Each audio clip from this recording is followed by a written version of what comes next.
नमस्कार। मैं प्रतिमा पांडे। हमारे व्रत और त्योहार में आपका बहुत बहुत स्वागत है। आज हम आप सभी को गोवर्धन पूजा की जानकारी देंगे कि गोवर्धन पूजा कब की जाएगी। प्रतिपदा तिथि, कार्तिक मास के शुक्ल पक्ष की प्रतिपदा तिथि कब प्रारंभ हो रही है, कब समाप्त होगी, इस दिन किस भगवान की पूजा की जाती है, ये हम एक पौराणिक कथा के माध्यम से पूरी जानकारी देंगे। इससे पहले अगर आपने हमारे व्रत और त्योहार को सब्सक्राइब नहीं किया है तो उसे सब्सक्राइब करें, लाइक करें। और अगर आप मुझे फेसबुक पर देख रहे हैं या इंस्टाग्राम पर देख रहे हैं तो हमारे व्रत और त्योहार को फॉलो करें।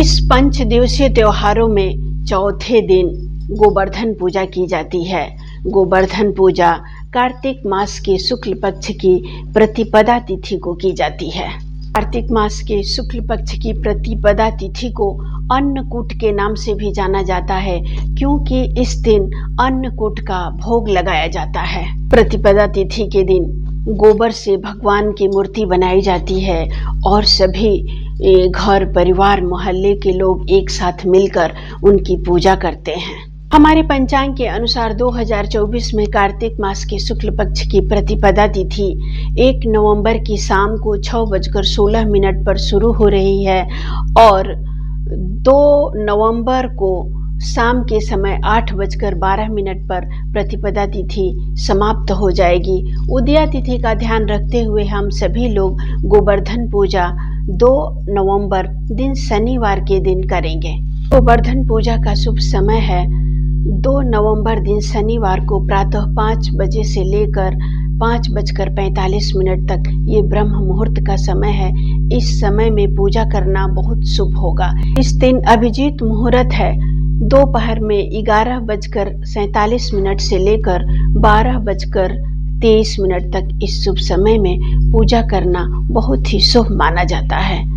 अलावा इस दिन आयुष्मान योग और सौभाग्य योग का निर्माण हो रहा है, जो इस पूजा को और भी शुभता प्रदान करेगा। गोवर्धन पूजा के दिन भगवान कृष्ण की पूजा की जाती है और इस दिन अन्नकूट का भोग लगाया जाता है। साथ ही कई जगहों पर इस दिन 56 प्रकार के भोग बनाए जाते हैं और भगवान कृष्ण को लगाए जाते हैं। आज भी जब जगन्नाथ जी को भोग लगाया जाता है तो उन्हें 56 भोग लगाया जाता है। हर रोज भगवान जगन्नाथ को 56 भोग लगाया जाता है। इसके पीछे की एक पौराणिक कथा है जो हम आपको सुनाएंगे। एक पौराणिक कथा के अनुसार कार्तिक मास के शुक्ल पक्ष की प्रतिपदा तिथि को ब्रज में इंद्र भगवान की पूजा की जाती थी, लेकिन एक बार कृष्ण भगवान ने कहा कि इंद्र भगवान की पूजा क्यों की जा रही है, हम लोग इस दिन गोवर्धन पर्वत की पूजा करेंगे। वो हमें अन्न, औषधि और बहुत सारी चीज हमें प्रदान करते हैं, तो हम उनकी पूजा करेंगे। इस पर सभी ब्रजवासियों ने गोवर्धन पूजा प्रारंभ कर दी। ये बात जब इंद्रदेव को पता चली तो उन्हें बहुत गुस्सा आया और उन्होंने ब्रज पर बारिश, हवा, तूफान, बिजली सबके कहर बरसा दिए। 7 दिनों तक लगातार बारिश होने लगा। जब ब्रज डूबने लगा तब भगवान कृष्ण ने गोवर्धन पर्वत को ही अपनी छोटी उंगली पर उठाकर ब्रज की और ब्रजवासियों की रक्षा की और इंद्र के घमंड को भी तोड़ा। तूफान बारिश की वजह से पूरा ब्रज अस्त व्यस्त हुआ था, इसलिए तूफान के पश्चात 7 दिन के बाद सभी ब्रजवासियों ने अन्नकूट का भोग लगाया।